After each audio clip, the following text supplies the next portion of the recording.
The sound of fiddle music drifted across the crowded Harvest Festival grounds in Las Vegas, Nevada. But Tessa Harper barely heard it as she sat alone on a hay bale at the edge of the celebration, watching families and couples dance under the October sunset of 1882.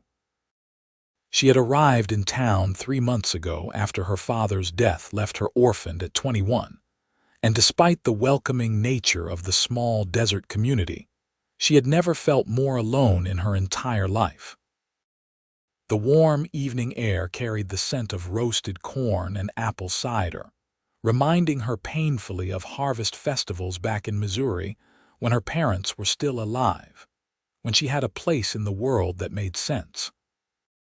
She pressed her palms against the rough fabric of her simple cotton dress, forcing herself not to cry in public, not again. The other women in town had been kind enough, offering her work at the general store and inviting her to church socials, but she could see the pity in their eyes.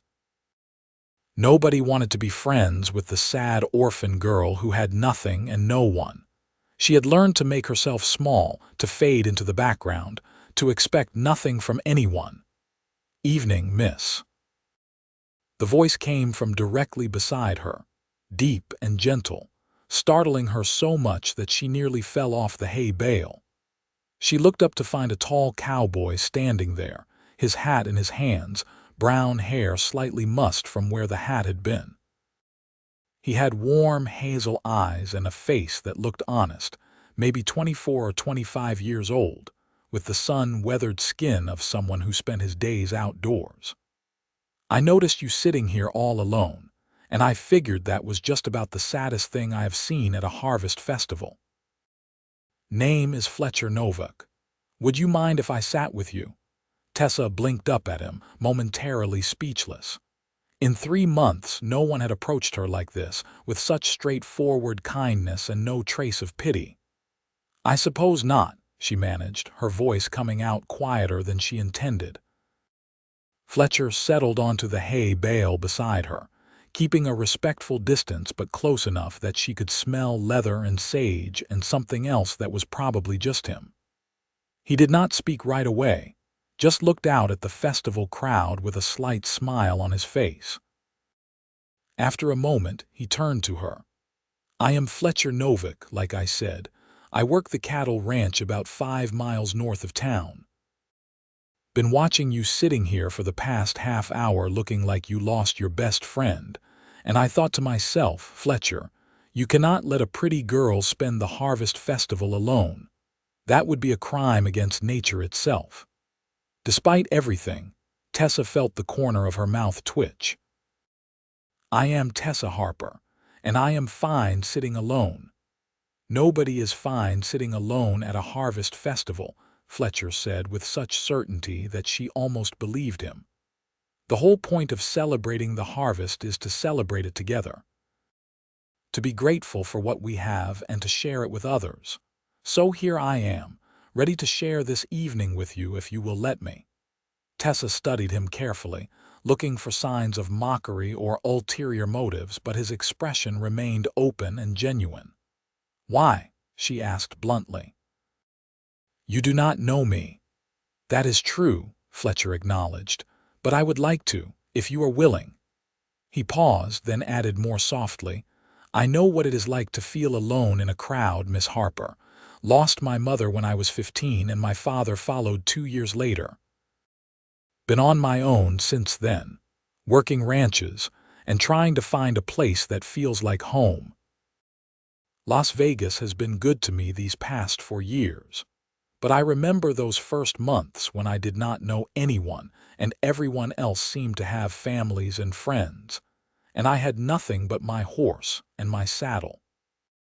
So when I see someone sitting alone with that particular look on their face, I recognize it. The understanding in his voice, the genuine empathy, cracked something open inside Tessa. "My father died 3 months ago," she heard herself say. "My mother passed when I was 16. Father was all I had left, and when the fever took him, I had no reason to stay in Missouri. Everyone said Las Vegas was growing, that there would be opportunities out here. So I came west, but I have been alone since I arrived. Fletcher nodded slowly. That is a hard thing, losing your last parent.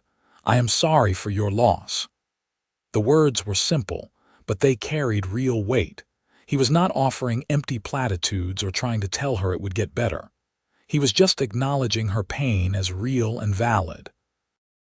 They sat in silence for a moment, but it was a different kind of silence than before. Not lonely anymore, just quiet. Finally, Fletcher stood and held out his hand to her.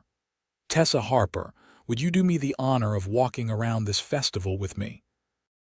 We can get some of that apple cider I smell, maybe try to win one of those ridiculous ring toss games, and I can introduce you to some folks I know. Not as the new orphan girl, but as my friend. What do you say? Tessa looked at his outstretched hand for a long moment. Part of her wanted to refuse, to stay in her safe bubble of isolation where no one could hurt her anymore. But a larger part of her, the part that had been aching for connection, for someone to see her as a person and not a tragedy, reached out and took his hand. His palm was warm and calloused, his grip firm but gentle as he helped her to her feet. I say yes, she told him, and was rewarded with a smile that lit up his entire face. Fletcher did not let go of her hand right away, and Tessa found she did not mind. They walked together through the festival grounds, weaving between families and groups of laughing young people.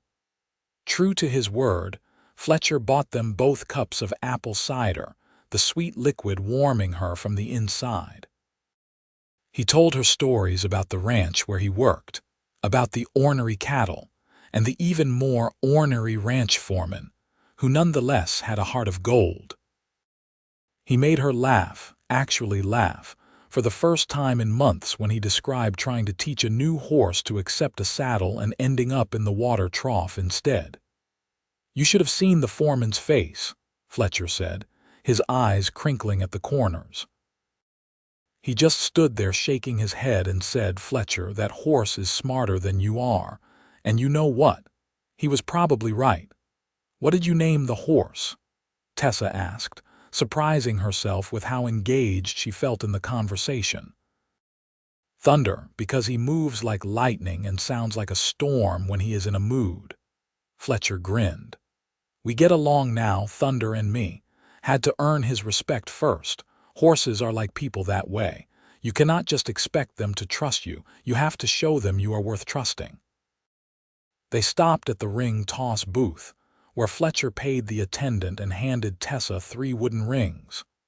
Give it your best shot, he encouraged. Tessa had never been particularly good at these games, but she tried anyway, tossing the first ring. It bounced off the bottle neck and clattered to the ground. The second did the same. She was about to toss the third when Fletcher stepped close behind her, not quite touching but near enough that she could feel the heat of him. May I? He asked, his voice low near her ear. She nodded, not trusting her voice, and he gently adjusted her arm position. Aim a bit higher than you think you need to, he advised. The rings drop as they fly. She threw the third ring, and this time it sailed true, landing perfectly around the bottle neck. She gasped in delight and turned to find Fletcher beaming at her.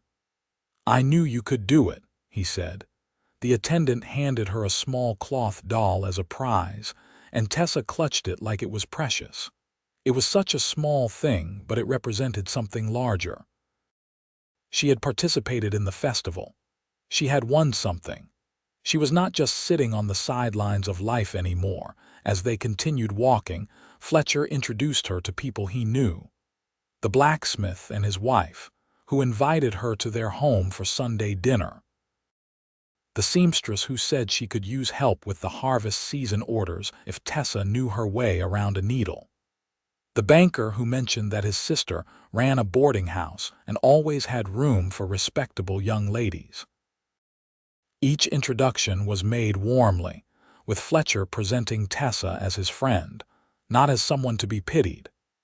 And people responded to that, treating her with genuine warmth instead of the careful sympathy she had grown accustomed to. By the time the sun had fully set and lanterns were being lit around the festival grounds, Tessa felt more connected to Las Vegas than she had in all the previous 3 months combined. The fiddle music started up again, this time joined by a guitar and a harmonica, and couples began forming on the makeshift dance floor. Fletcher turned to her with a slightly nervous expression. "I am not the best dancer," he admitted, "but I would be honored if you would dance with me, Tessa." Her heart skipped. "I am not very good either," she confessed. "But yes." He led her onto the dance floor, one hand taking hers while the other rested lightly on her waist. The music was a simple waltz and they moved together somewhat awkwardly at first, both clearly out of practice. But as the song continued, they found a rhythm that worked for them. Tessa looked up at Fletcher and found him watching her with an expression she could not quite read, something soft and wondering. "Thank you," she said quietly, "for tonight. For seeing me sitting there alone and deciding to do something about it." "I am the one who should be thanking you," Fletcher replied, "for giving me a chance, for trusting me enough to spend the evening with me. I meant what I said earlier about knowing what it is like to feel alone. Tonight I do not feel alone. Do you?" Tessa shook her head. "No, I do not." The song ended, but they stayed on the dance floor for the next one and the one after that. Other dancers swirled around them, but Tessa barely noticed. She was too focused on the man in front of her, on the way he looked at her like she mattered, like she was someone worth knowing. When the music finally wound down for the evening and families began heading home, Fletcher walked her back to the boarding house where she rented a small room. They stood on the porch, neither quite ready to say goodnight. "Can I see you again?" Fletcher asked, his hat turning over and over in his hands. "Maybe I could come calling on Sunday afternoon after church. We could take a walk or just sit and talk, whatever you would like." "I would like that very much," Tessa said, and meant it with her whole heart. Fletcher smiled, and the relief in his expression made her realize he had genuinely been worried she might refuse. "Sunday then," he said. "I will be here at 2 o'clock." He tipped his hat to her and turned to leave, but Tessa found herself calling after him. "Fletcher," he turned back. "Yes. Tonight was the best evening I have had since I arrived in Las Vegas, since before that even, so thank you, truly." In the lamplight from the boarding house window, she saw his expression soften. "Tonight was special for me too, Tessa. Sleep well." She watched him walk away until he disappeared into the darkness, then went inside feeling lighter than she had in months. That night, she fell asleep holding the little cloth doll she had won, a smile on her face. Sunday afternoon arrived with blazing desert sunshine and a sky so blue it almost hurt to look at. Tessa had changed her dress 3 times, finally settling on her best calico with the blue flowers that matched her eyes. She had brushed her dark hair until it shone and pinned it back carefully. The other women in the boarding house had noticed her preparations and teased her gently but kindly, asking about the young man who was calling on her. At precisely 2 o'clock, there was a knock on the door. The landlady, Mrs. Chen, a Chinese woman who had come to Nevada during the Silver Rush and stayed after opening her boarding house, answered it with a knowing smile. "Miss Harper," she called, "your gentleman is here." Tessa came down the stairs, trying not to seem too eager, and found Fletcher standing in the hallway looking freshly scrubbed and somewhat nervous. He wore clean trousers and a pressed shirt, his best hat in his hands.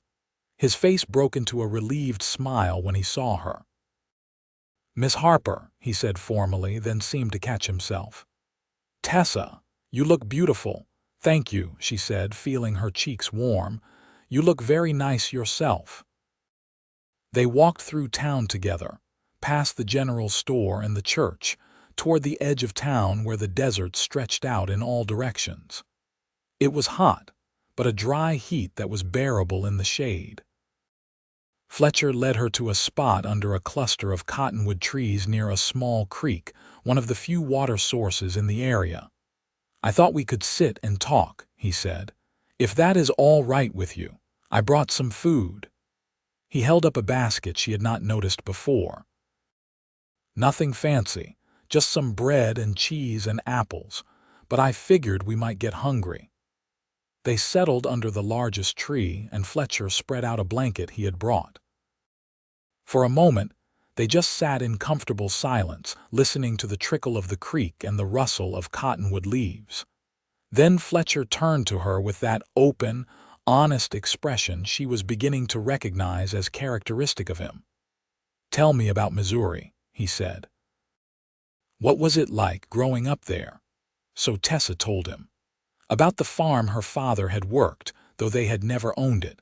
About helping her mother in the garden, learning to preserve vegetables and bake bread.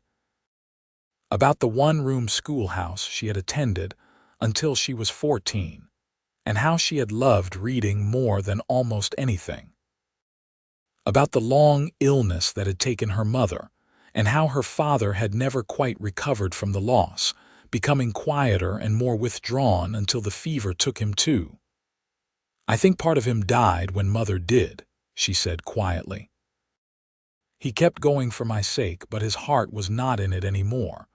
When he got sick, it was almost like he was relieved. I know that sounds terrible." "It does not sound terrible," Fletcher said gently. "It sounds like he loved your mother very much and found living without her to be harder than he could bear. That is not terrible. It is sad, but it is also a testament to how deeply he loved." Tessa looked at him with surprise. "I never thought of it that way." "My parents were like that too," Fletcher said. "My father only lasted 2 years after my mother passed. Doctors said it was his heart, but I think it was his broken heart. He just could not imagine a life without her in it." He paused, looking out at the creek. "It made me think, when I was younger and more foolish, that maybe love was not worth it if losing it hurt that badly. But as I have gotten older, I have realized that is exactly backward. Love is worth everything precisely because it matters that much." "Do you want that?" Tessa asked. "That kind of love?" Fletcher met her eyes directly. "Yes, I do. I want to find someone I can build a life with. Someone to come home to at the end of a long day. Someone to share the good times and the hard times with. I want to have a family, children maybe, if God blesses us. I want to grow old with someone and know that every day I spent with them was a gift." He hesitated, then added, "Is that something you want too?" Tessa thought about it seriously. "I do," she said. "I think I was afraid to want it after losing my parents. Afraid to care about anyone because of how much it hurt when they died. But like you said, that is backward thinking. I do not want to live my whole life afraid of loss. I want to live." "Then we have something in common," Fletcher said with a smile. He opened the basket and pulled out the food he had brought, along with a jar of cool water from the creek. They ate and talked, the conversation flowing easily from topic to topic. He told her about his childhood in Texas, about learning to ride and rope before he could properly read. She told him about her favorite books, the ones she had read over and over until the pages were worn. He confessed that he was not much of a reader himself, but he loved listening to stories. She said maybe she could read to him sometime, and he said he would like that very much. The afternoon stretched on, and neither of them wanted it to end. Finally, as the sun began its descent toward the western horizon, Fletcher walked her back to the boarding house. On the porch, he took both her hands in his. "Can I see you again?" he asked. "Maybe next Saturday. I know a place with wildflowers, even this late in the season. We could take a picnic." "Yes," Tessa said immediately. "I would like that." Fletcher squeezed her hands gently, then released them. "Until Saturday, then." But Saturday seemed too far away, and by Tuesday, Fletcher had found an excuse to come into town, stopping by the general store where Tessa worked to buy supplies he probably did not need. By Thursday, Tessa had walked out to the edge of town after work, timing it so she happened to be there when Fletcher was riding back to the ranch. They talked for an hour as the sun set, neither wanting to part. Saturday finally arrived, and the picnic by the wildflowers was every bit as lovely as Fletcher had promised. The following week, they went riding together, Fletcher providing a gentle mare for Tessa and patiently teaching her to handle the horse better.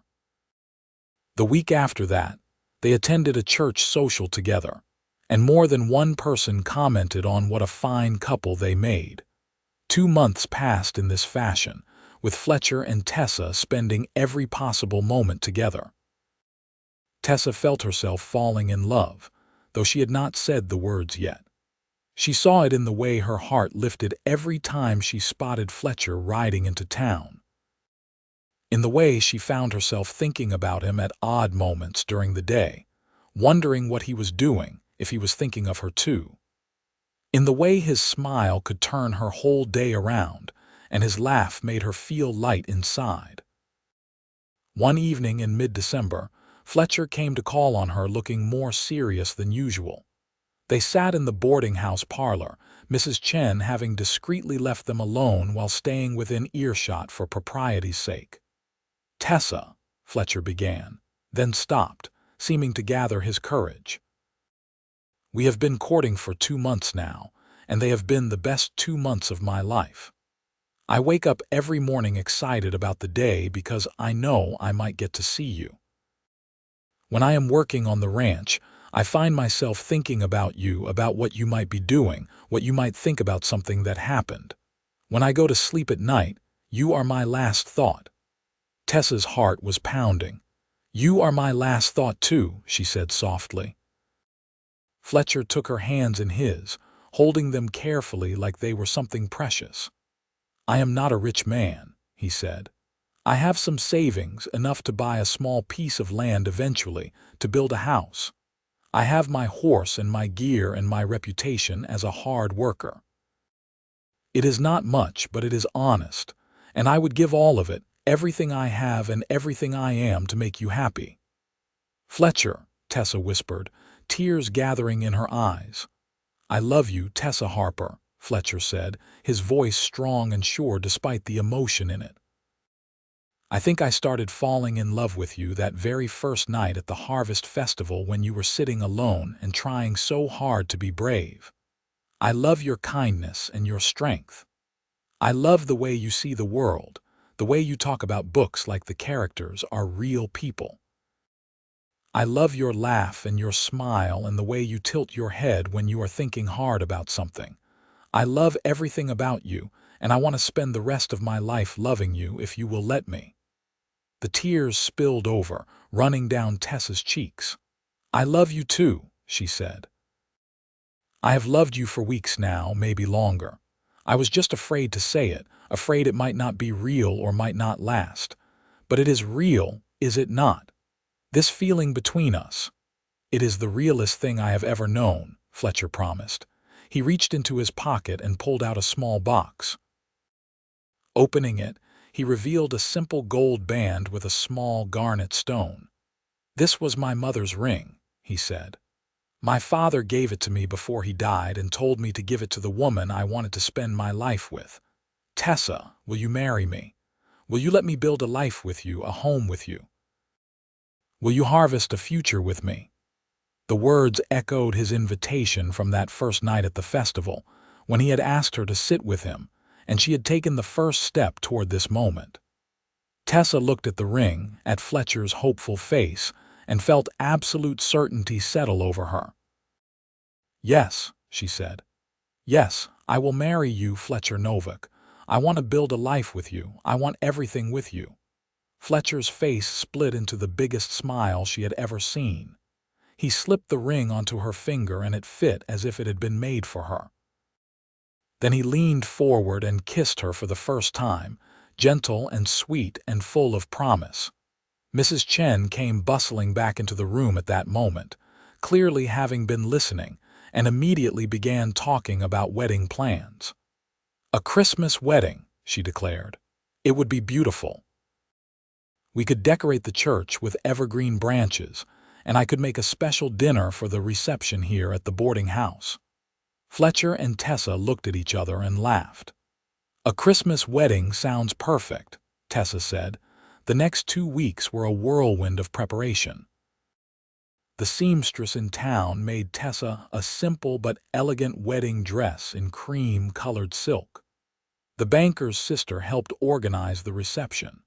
The blacksmith's wife taught Tessa her special recipe for wedding cake. Fletcher worked extra hours at the ranch to save additional money and spoke to the ranch owner about the future. "I have been thinking about this," the ranch owner, Mr. Sullivan, told Fletcher. "You have been my best hand for 4 years now. I have been planning to retire in a few years, maybe move back east to be near my daughter.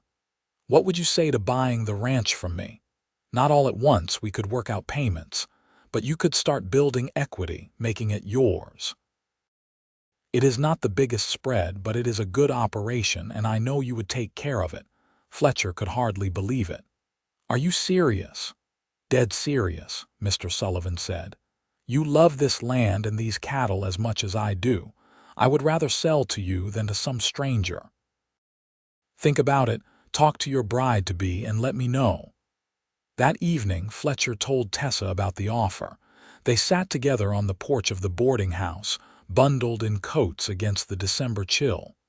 "It would be a lot of work," he said, "and it would take years to pay off the ranch. But it would be ours, Tessa. A real home, a real future. What do you think?" Tessa thought about it seriously. A ranch meant hard work and long days, but it also meant security and a place to belong. It meant building something lasting. "I think it sounds perfect," she said. "I think it sounds like exactly the kind of life I want to have with you." So Fletcher accepted Mr. Sullivan's offer, and they drew up papers for the sale. The ranch would officially become Fletcher's property over time, with payments made as he could afford them. Mr. Sullivan would stay on for 6 months to help with the transition, then head east on Christmas Eve, as snow fell softly over Las Vegas, a rare and magical occurrence in the desert. Tessa Harper married Fletcher Novak in the small wooden church. She wore her cream silk dress and carried wildflowers that Fletcher had somehow found despite the season. He wore his best suit and looked at her like she was the most precious thing in the world. The preacher spoke about love and commitment, about 2 people joining their lives together in covenant before God and community. When it came time for the vows, Fletcher's voice was steady and sure. "I, Fletcher Novak, take you, Tessa Harper, to be my lawfully wedded wife. I promise to love you in good times and bad, in sickness and health, for richer or poorer, until death parts us. I promise to honor you, respect you, and cherish you every day of our lives together." Tessa's voice shook slightly with emotion as she repeated her vows, but she meant every word with her whole heart. "I, Tessa Harper, take you, Fletcher Novak, to be my lawfully wedded husband. I promise to love you in good times and bad, in sickness and health, for richer or poorer, until death parts us. I promise to honor you, respect you, and stand by your side through whatever comes." When the preacher pronounced them husband and wife and Fletcher kissed her, the small church erupted in applause. Tessa and Fletcher walked back down the aisle together, hand in hand, ready to face whatever came next as partners. The reception at the boarding house was warm and joyful despite the cold outside. Mrs. Chen had outdone herself with the food, and the wedding cake was perfect. People toasted the happy couple and shared stories and advice. The blacksmith told Fletcher he had better treat his wife right or answer to the whole town. The seamstress told Tessa that she had never seen a more perfect match. As the evening wore on and guests began to leave, Tessa and Fletcher slipped away to the small room Fletcher had rented for their wedding night. The next morning, they loaded Tessa's few possessions into a wagon and headed out to the ranch that was now their home. The main house was modest but sturdy, with 2 bedrooms, a kitchen, and a sitting room. It needed some work and a woman's touch, but Tessa could see the potential immediately. "It is perfect," she told Fletcher as they stood in the doorway together. "It is home." "Our home," Fletcher corrected, pulling her close. "The start of everything we are going to build together." The early months of their marriage were filled with hard work and happiness in equal measure. Tessa threw herself into making the house a home, sewing curtains, planting a small winter garden with cold, hardy vegetables, learning to cook for a working man who came home hungry every evening. Fletcher worked from dawn until dusk, managing the cattle, fixing fences, handling all the tasks that kept a ranch running. But no matter how tired they were, they always made time for each other in the evenings, sitting together by the fire, talking about their days, making plans for the future. In February, Fletcher surprised Tessa by bringing home a pair of chickens. "For eggs," he explained, "and maybe to start a flock. I thought you might like having them." Tessa threw her arms around him in delight. By March, she had 10 chickens and was selling eggs in town, bringing in a small but steady income. In April, Fletcher bought 3 pigs, and Tessa learned to manage them along with the chickens. She discovered she had a knack for animal husbandry, and Fletcher encouraged her, proud of her competence and initiative. As spring turned to summer, their partnership deepened. They learned each other's rhythms and habits, learned to work together and support each other. They had their first real argument in June, something about money and priorities, and learned how to fight fair and make up properly. Fletcher learned that Tessa needed time alone with her books sometimes, and Tessa learned that Fletcher needed physical affection and words of affirmation. In August, Tessa realized her monthly courses had not come in nearly 2 months. She waited another week to be sure, then told Fletcher one evening after dinner. His reaction was everything she could have hoped for, sweeping her up in his arms and spinning her around despite her laughing protests. "A baby," he kept saying. "We are going to have a baby." "Not for months yet," Tessa cautioned, though she was just as excited. "And there is much that could go wrong. We should not count on it too strongly." But Fletcher refused to be cautious. "We are going to have a baby," he insisted. "Our baby. A little person who is half you and half me. Tessa, this is everything I have ever wanted." The pregnancy progressed normally, though Tessa was sick for the first few months and exhausted all the time. Fletcher was attentive and gentle, taking on extra chores without complaint and making sure she rested. As her belly grew through the fall and into winter, Fletcher would put his hand on it in the evenings, marveling at the kicks and movements of their child. "You think it is a boy or a girl?" he asked one night in December as they lay in bed. "I do not know," Tessa admitted. "I have dreamed it both ways. Does it matter to you?" "Not even a little bit," Fletcher said firmly. "Healthy is all I care about. Healthy baby, healthy wife. That is all I want." On a cold morning in late January, just over a year after their wedding, Tessa's labor began. Fletcher rode hard into town to fetch the midwife, then paced anxiously in the sitting room while the midwife and Mrs. Chen, who had insisted on coming to help, attended to Tessa. The labor lasted into the evening, and Fletcher wore a path in the floorboards with his pacing. Finally, just after sunset, he heard the thin, reedy cry of a newborn. He froze, his heart in his throat, until the door opened and Mrs. Chen emerged with a smile. "You have a son," she said. "A healthy boy with strong lungs. Mother is tired but well.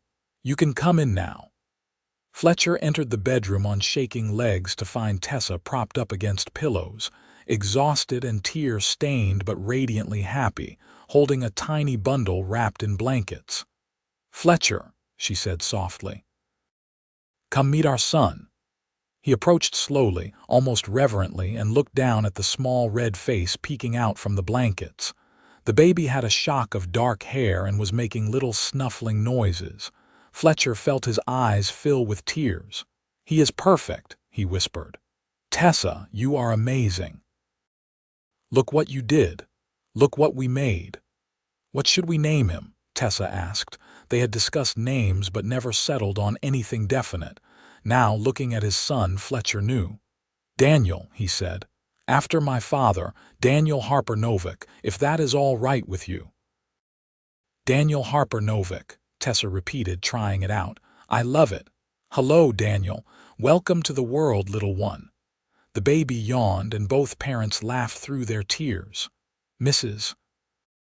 Chen and the midwife left them alone, and Fletcher carefully sat on the edge of the bed, putting his arm around Tessa while they both gazed at their son. "I cannot believe he is ours," Fletcher said. "I cannot believe we get to keep him." "We get to keep him," Tessa confirmed. "And raise him and love him and teach him everything we know. He is going to have a good life," Fletcher promised. "Both of you are. I am going to work every day to make sure of it." The next few months were a blur of sleepless nights and endless feedings, of learning to care for a newborn while also managing the ranch. But Fletcher and Tessa faced it together, supporting each other through the exhaustion and the occasional moments of panic. Daniel grew from a tiny newborn into a chubby, alert baby who smiled at his parents and grabbed at everything within reach. By the time Daniel was 6 months old, Fletcher had made significant progress paying down the ranch. The cattle operation was thriving, and they had started to build a modest savings. Tessa's chicken and egg business had expanded, and she was also selling butter and cheese in town. They were by no means wealthy, but they were secure and comfortable, with a home they loved and work that mattered. One evening in late summer, as they sat on the porch watching Daniel play with wooden blocks Fletcher had carved for him, Tessa leaned her head on Fletcher's shoulder. "Do you remember the Harvest Festival?" she asked. "2 years ago, when you asked me to sit with you." "I remember every detail," Fletcher said. "You looked so sad and so alone, and I knew I had to talk to you. I had no idea that one decision would change my entire life." "You said we should sit together and harvest a life together," Tessa recalled. "I thought it was just a pretty thing to say at a festival, but you meant it, did you not? You really meant it." "I really meant it," Fletcher confirmed. "I looked at you and knew somehow that you were important, that if I did not take that chance, I would regret it for the rest of my life." "I am so grateful you gave me a chance, Tessa. You have given me everything." "You gave me everything," Tessa countered. "You gave me a home and a family and a reason to stop being afraid. You taught me that love is worth the risk, that building a life with someone is the bravest and best thing you can do." They sat in comfortable silence for a while, watching the sun set over the desert landscape they had come to love. Daniel babbled happily, stacking blocks only to knock them down and clap at his own cleverness. Fletcher thought about how far they had come in 2 years, from 2 lonely people at a harvest festival to a family, a partnership, a life built on love and hard work and commitment. "Tessa," he said quietly, "I want you to know that every single day with you has been a gift. Even the hard days, even when we argue or money is tight or I am too tired to see straight. It is all worth it because I get to do it with you." Tessa turned to look at him, her blue eyes bright with emotion. "I feel the same way," she said. "You are my partner in everything, Fletcher. My best friend and my love and the father of my child. I cannot imagine my life without you in it." They kissed gently, then turned their attention back to Daniel as he crawled across the porch, exploring everything with intense curiosity. This was their life now, and it was better than anything either of them had imagined sitting alone at that harvest festival 2 years ago. The seasons continued to pass, marked by the rhythms of ranch life and the milestones of their growing family. Daniel learned to walk, then to run, a sturdy little boy with his father's hazel eyes and his mother's dark hair.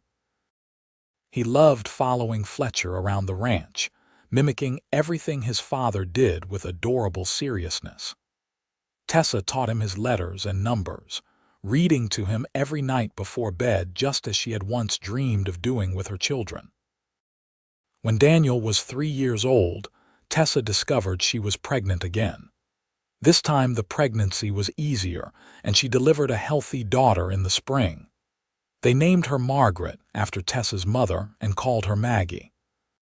She was a serene baby with blonde hair and Fletcher's smile, and Daniel was instantly devoted to his little sister, always wanting to help care for her. By the time Maggie was born, Fletcher had paid off more than half of what he owed on the ranch. Mr. Sullivan had long since moved back east, writing occasionally to check on how things were going and always expressing satisfaction with Fletcher's management. The ranch had grown modestly, with more cattle and better infrastructure. They had built a new barn and expanded the house to include a proper nursery for the children. Tessa's business had grown as well. She now supplied eggs, butter, cheese, and vegetables to several families in town and to the boarding house where she had once lived. Mrs. Chen had become a close friend and a beloved honorary grandmother to Daniel and Maggie. The seamstress, the blacksmith's wife, the banker's sister, all the people Fletcher had introduced Tessa to that first night at the Harvest Festival had become genuine friends, part of a community that wrapped around the growing Novak family with warmth and support. One autumn afternoon when Daniel was 5 and Maggie was 2, Fletcher came home with unexpected news. He found Tessa in the kitchen, making preserves from the last of the season's fruit while Maggie napped and Daniel played outside. "I have something to tell you," Fletcher said, and something in his voice made Tessa look up sharply. "What is it?" she asked, wiping her hands on her apron. "Is something wrong?" "No, nothing wrong," Fletcher assured her quickly. "Actually, something very right. You know how I have been working to pay off the ranch ahead of schedule? Well, I met with the lawyer in town today and we are done. The ranch is ours, Tessa, fully ours. We own it outright." Tessa stared at him for a moment, processing this information. Then she laughed, a sound of pure joy, and threw herself into his arms. "We own it. Really and truly, Fletcher confirmed, hugging her tightly. "This land, this house, everything, it belongs to us and to our children. We did it, Tessa. We built something that will last." That night, after the children were asleep, they sat together on the porch as they had so many times before, but this time with a new sense of accomplishment and security. "When I think about where we started," Tessa said softly, "I can hardly believe how far we have come. I was so lost when I came to Las Vegas. I thought I would always be alone. And I was just drifting," Fletcher added, "working and surviving but not really living, not really building anything that mattered. And then I saw you sitting at that Harvest Festival and everything changed." "You changed my life by asking me to sit with you," Tessa said. "Such a simple thing, but it meant everything." "We changed each other's lives," Fletcher corrected, "by being brave enough to take a chance on each other, to build something together even when we had no guarantee it would work. That takes courage, Tessa, from both of us." They were quiet for a moment, listening to the sounds of the desert night, the distant call of coyotes and the rustle of wind through the sage. Then Fletcher spoke again. "I want to host our own Harvest Festival this year. A small one just for our friends and neighbors, to celebrate the harvest but also to celebrate everything we have built here. What do you think?" Tessa loved the idea immediately. "Yes," she said, "let us celebrate. Let us share what we have with the people who have supported us." So in mid-October, on a clear, warm Saturday, the Novak Ranch hosted its first harvest festival. It was a modest affair compared to the big town celebrations, but it was heartfelt. Friends and neighbors came with food and music, children ran and played, and there was dancing as the sun set. Tessa watched Daniel chase the other children while Maggie toddled around under Mrs. Chen's watchful eye, and felt a profound sense of contentment. Later in the evening, as the party wound down and guests began to leave, Fletcher found Tessa standing a little apart from the crowd, watching everything with a smile. He came up behind her and wrapped his arms around her waist. "Happy?" he asked. "So happy," she confirmed, leaning back against him. "Happier than I ever thought possible." "Me too," Fletcher said. "I look around at all of this, at the friends and the home and our children and you, and I feel like the luckiest man alive." Tessa turned in his arms to face him. "We made this happen," she said. "Together. That first night at the Harvest Festival, when you asked me to sit with you and harvest a life together, I do not think either of us really knew what that would mean. But we figured it out, step by step, day by day. And we will keep figuring it out," Fletcher promised. "Whatever comes next, we will face it together. That is what partners do." They kissed as the last rays of sunlight faded from the sky and the first stars appeared. Around them, the evidence of the life they had built was everywhere. The house they had expanded and improved, the land they now owned, the animals they raised, the friends who had become family. And most precious of all, the two children who represented their love made manifest. The years continued to flow by, bringing both joys and challenges. When Daniel was 8 and Maggie was 5, Tessa gave birth to another son, whom they named Thomas after Tessa's father. The three children kept their parents busy and filled the house with noise and laughter. Daniel grew into a responsible older brother who loved working with his father on the ranch. Maggie was creative and imaginative, always making up elaborate stories and putting on shows for the family. Thomas was still young, but showed signs of having inherited his mother's love of learning and his father's gentle nature. The ranch continued to prosper under Fletcher's management. He had a reputation throughout the territory as a fair dealer and an expert cattleman. Other ranchers sought his advice, and he was generous with his knowledge, believing that everyone did better when they helped each other succeed. Tessa's various enterprises had grown to the point where she employed 2 other women from town part-time to help with production. She donated regularly to the church and to families in need, never forgetting what it felt like to be alone and struggling. Through it all, the bond between Fletcher and Tessa only deepened. They still made time for each other despite the demands of the ranch and the children, still sat together on the porch in the evenings when they could, still talked and laughed and loved each other with the same intensity as when they were newlyweds. They had learned how to weather disagreements and disappointments together, how to celebrate successes and comfort each other through losses. They were partners in the truest sense, each making the other stronger. One day in the summer, when Tessa was 33 and Fletcher was 36, they received word that Mrs. Chen had died peacefully in her sleep.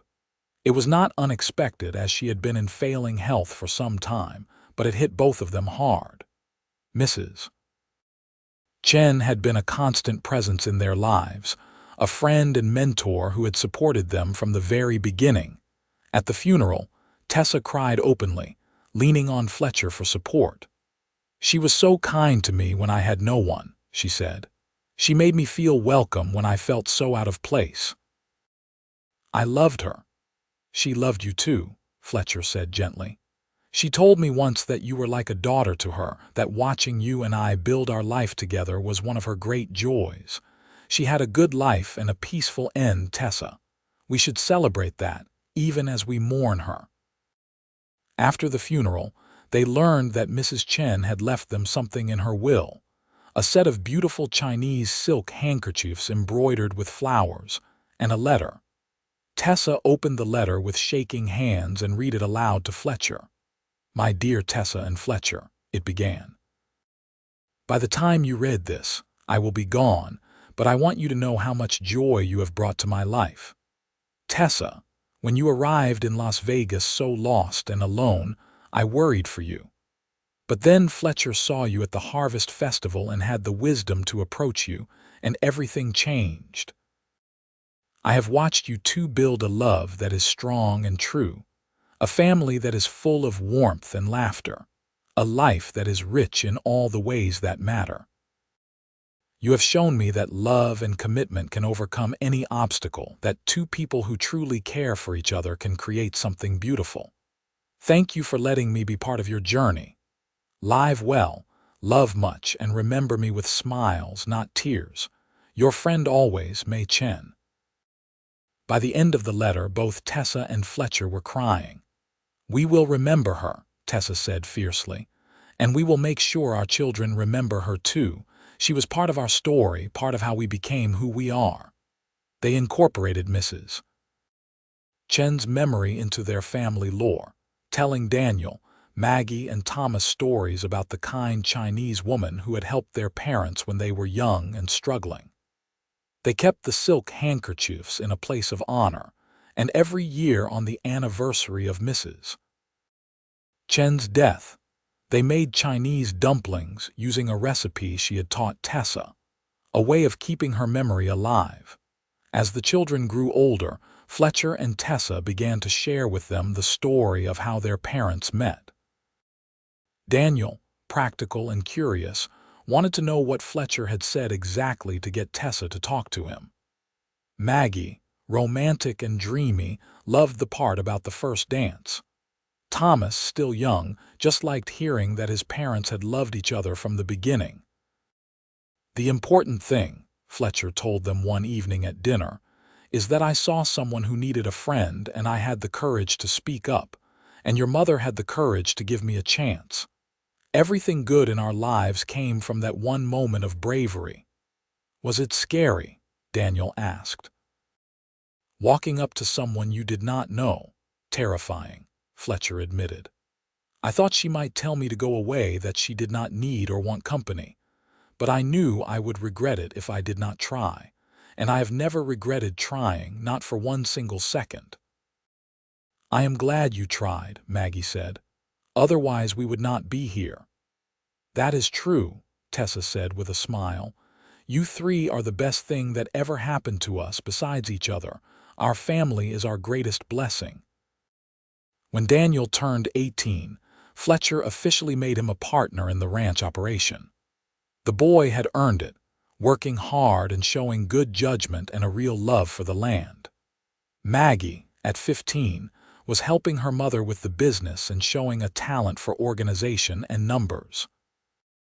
Thomas, at 13, was still figuring out his path, but was an avid reader like his mother and was talking about maybe becoming a teacher someday.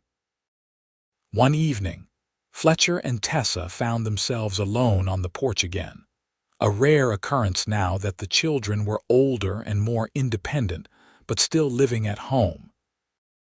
They sat in the rocking chairs Fletcher had made years ago, holding hands in the comfortable silence of two people who knew each other completely.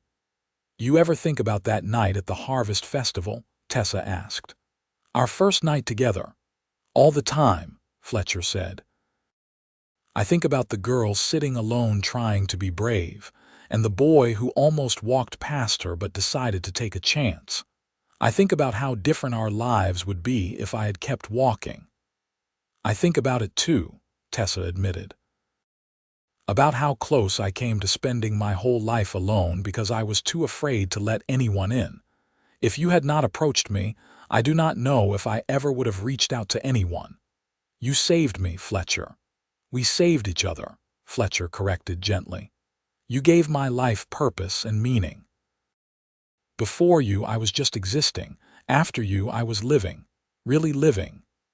"We have built a good life," Tessa said, looking out at the land they owned, the house that held their family. A life full of love and work and purpose. Our children are growing up healthy and happy. We have friends and community. We have each other. What more could anyone want? Nothing, Fletcher said simply. This is everything. They sat together as darkness fell, watching the stars come out one by one over the Nevada desert. The house behind them was full of the sounds of their children talking and laughing. The land around them was theirs, hard-won and deeply loved. And beside them was the person who had transformed their life, who had taken a chance on love and built something lasting.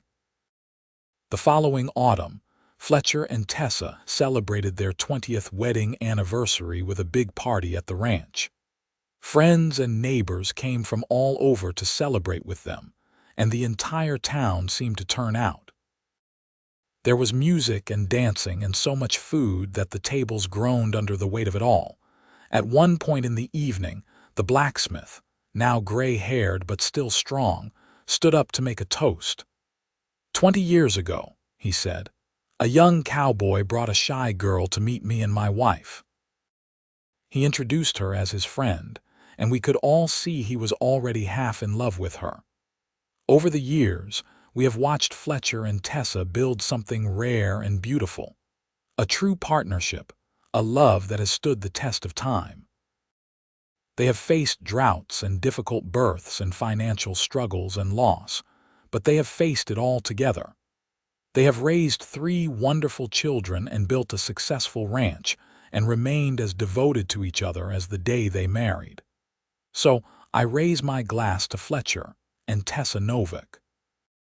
May you have 20 more years together and 20 more after that. Everyone raised their glasses and cheered. Tessa and Fletcher stood together, his arm around her waist, both of them touched by the love and support in the room. When Fletcher was called upon to respond, he pulled Tessa close and addressed their guests. "Thank you all for being here tonight," he said. 20 years ago, I married the love of my life, and it has been the greatest adventure I could have imagined. Tessa has made me a better man, a better father, and a better member of this community. Everything good in my life flows from the decision she made to give me a chance. So this toast is not really to me. It is to Tessa, the bravest, strongest, most wonderful woman I know. I love you, and I will love you until my last breath and beyond. Tessa was crying openly now, and she turned to kiss Fletcher as their friends and family applauded. "I love you too," she said against his lips, "always and forever." The party lasted late into the night, and when the last guest had finally left and the children had gone to bed, exhausted but happy, Fletcher and Tessa walked out to look at the stars one more time. 20 years, Tessa mused. It has gone by so fast. And also felt like forever in the best way, Fletcher added. Like I cannot really remember a time before you, even though I know there was one. You are woven into everything I am now. Same, Tessa said. She was quiet for a moment, then added, I want you to know something. I have been thinking about it all day, with everyone toasting us and talking about our love story. I want you to know that I would choose you again. If I could go back to that night at the Harvest Festival, knowing everything that would come after, all the hard times as well as the good times, I would still say yes when you asked me to sit with you. Every single time, I would choose you. Fletcher turned to her, his eyes shining in the starlight. That might be the most romantic thing you have ever said to me, he said, his voice rough with emotion. And I feel the same way. Every version of me would choose every version of you. We were always meant to find each other, Tessa. Always meant to build this life together. They held each other under the stars, two people who had taken a chance on love and won everything that mattered. The years had etched lines on their faces and silver into their hair, but the love between them was as strong and vital as it had been at the beginning. If anything, it had grown deeper and more resilient through all they had weathered together. As time went on, their children began to build lives of their own. Daniel fell in love with the daughter of a neighboring rancher, a capable young woman named Sarah who could ride and rope as well as any man. They married when Daniel was 22 and Sarah was 20, and Fletcher and Tessa gained a daughter they adored. Within 2 years, Daniel and Sarah had given them their first grandchild, a boy they named Fletcher Daniel. And Tessa and Fletcher fell in love all over again with the tiny person who carried their legacy forward.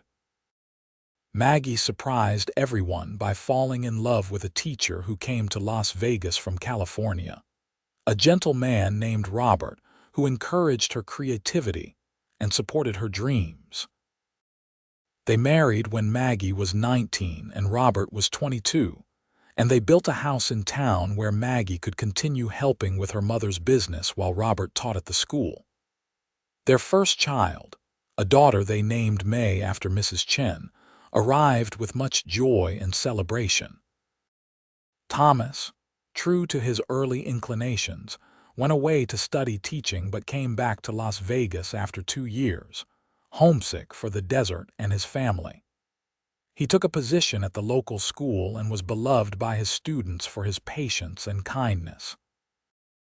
At 23, he met and fell in love with Emma, a young widow with a small daughter, and they married quietly but happily, blending their lives and their families with grace.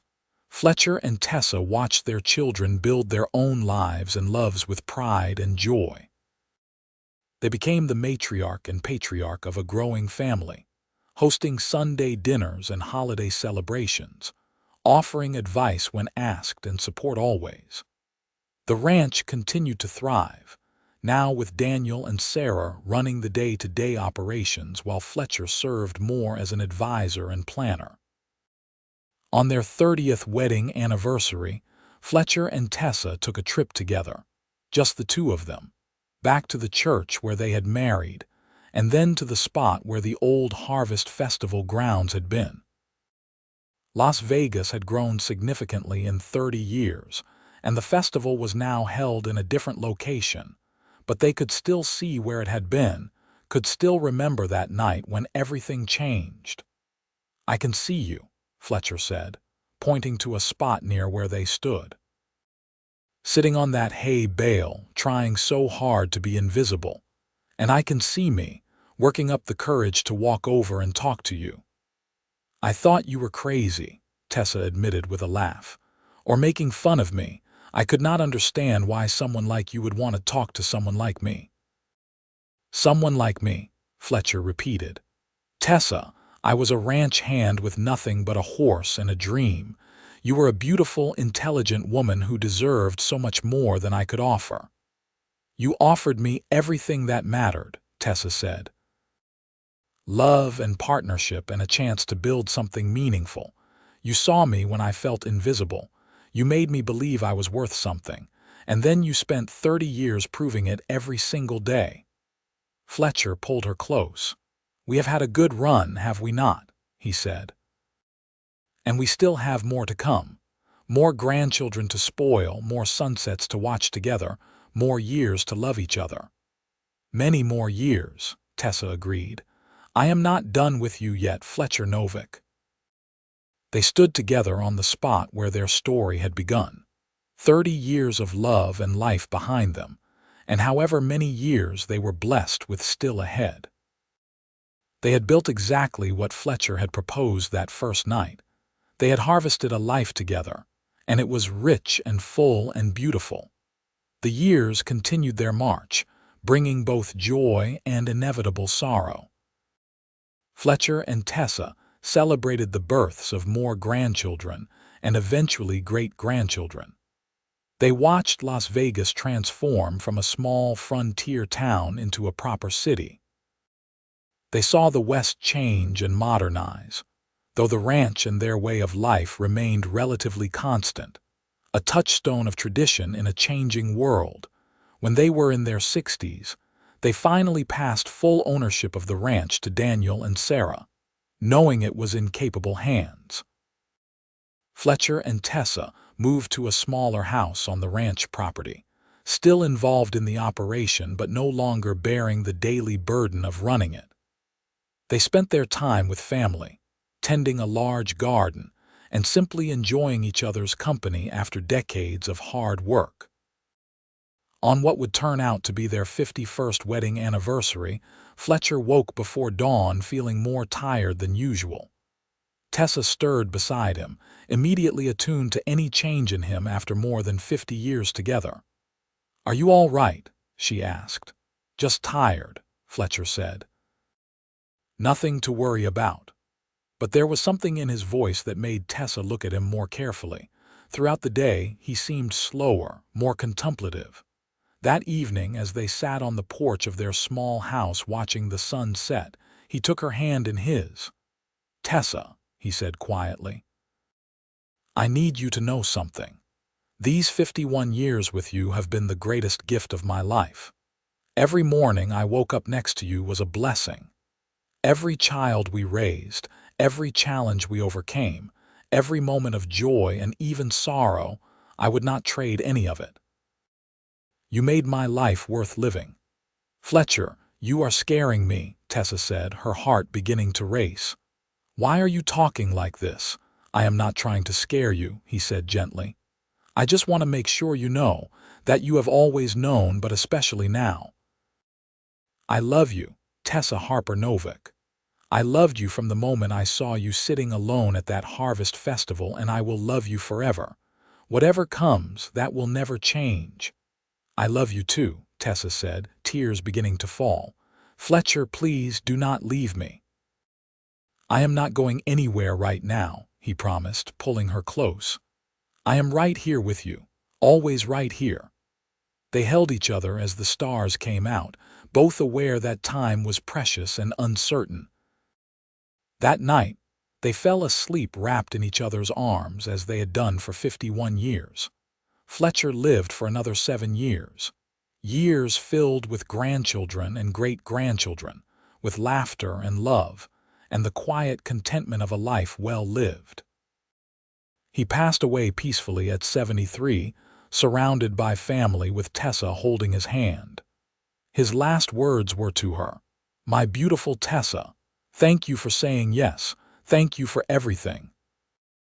The grief nearly broke Tessa, but she was held together by the love of her children and grandchildren, by the community that had supported her for over 50 years, and by the absolute certainty that Fletcher had loved her completely.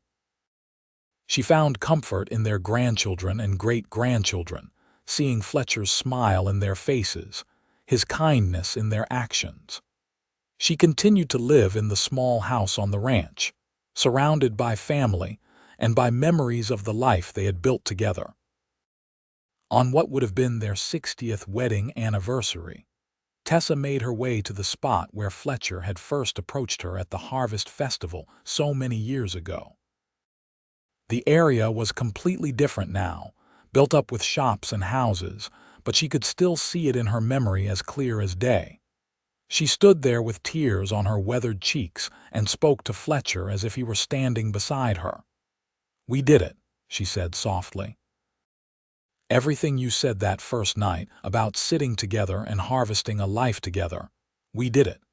We built something beautiful, Fletcher. 3 children who are happy and successful and good people. Grandchildren and great-grandchildren who carry forward everything we taught them. A ranch that will stay in the family for generations. A love story that people still talk about. We did all of that together." She felt, rather than heard, Fletcher's response, a warmth in her heart that had never faded even after his death. He was still with her, would always be with her, the love they had built too strong to be diminished by something as temporary as death. Tessa lived for another 5 years after Fletcher's passing, remaining active and engaged with her family until the very end. When she died peacefully in her sleep at 78, her children found a letter she had written, to be read after her death. "My dearest children," it said, "by the time you read this, I will be with your father again, and that thought brings me more joy than sadness. I have lived a long and wonderful life, far beyond anything I dared to dream as a lonely 21-year-old girl sitting alone at a harvest festival. Your father gave me everything, but you three have been my legacy and my pride. You have taken what we built and made it your own, adding your own love and labor to the foundation we laid. Watch over the ranch and each other. Love each other fiercely and forgive quickly. Tell your children and grandchildren about us, about two people who took a chance on love and built something that lasted. And remember that we loved you all beyond measure. Your mother, Tessa. At Tessa's funeral, the church was packed with family and friends. Multiple generations gathered to honor the woman who had been the heart of their community for over half a century. Daniel, now in his 60s himself, gave the eulogy. He told the story of how his parents met, of Fletcher approaching a lonely woman at a harvest festival and asking if he could sit with her, of the invitation to harvest a life together that became a reality beyond anyone's imagination. My parents built their love on courage, Daniel said. The courage to reach out when it would have been easier to stay silent. The courage to trust when they had been hurt before. The courage to commit to each other through whatever came. And they reaped what they sowed. A harvest of love and family and community that continues to nourish all of us today. We are all here because 58 years ago, a cowboy had the courage to speak to a lonely woman, and she had the courage to say yes. Everything we have, everything we are, flows from that one moment of bravery. Fletcher and Tessa were buried side by side in the Las Vegas cemetery, their headstones simple but eloquent. Fletcher Novak, beloved husband, father, grandfather, he saw someone who needed a friend. And beside it, Tessa Novak, beloved wife, mother, grandmother, she said yes to love. The ranch continued through the generations, each adding their own chapter to the story Fletcher and Tessa had begun. Their great-great-grandchildren worked the land and raised cattle. And every year, the extended Novak family hosted a harvest festival on the ranch, a tradition started by Fletcher and Tessa decades earlier. At each festival, the oldest member of the family would tell the story of how it all began, of Fletcher and Tessa meeting at a harvest festival in 1882, of a simple invitation that changed everything. Never underestimate the power of reaching out, they would say. Never be too afraid to take a chance on love. Fletcher and Tessa taught us that.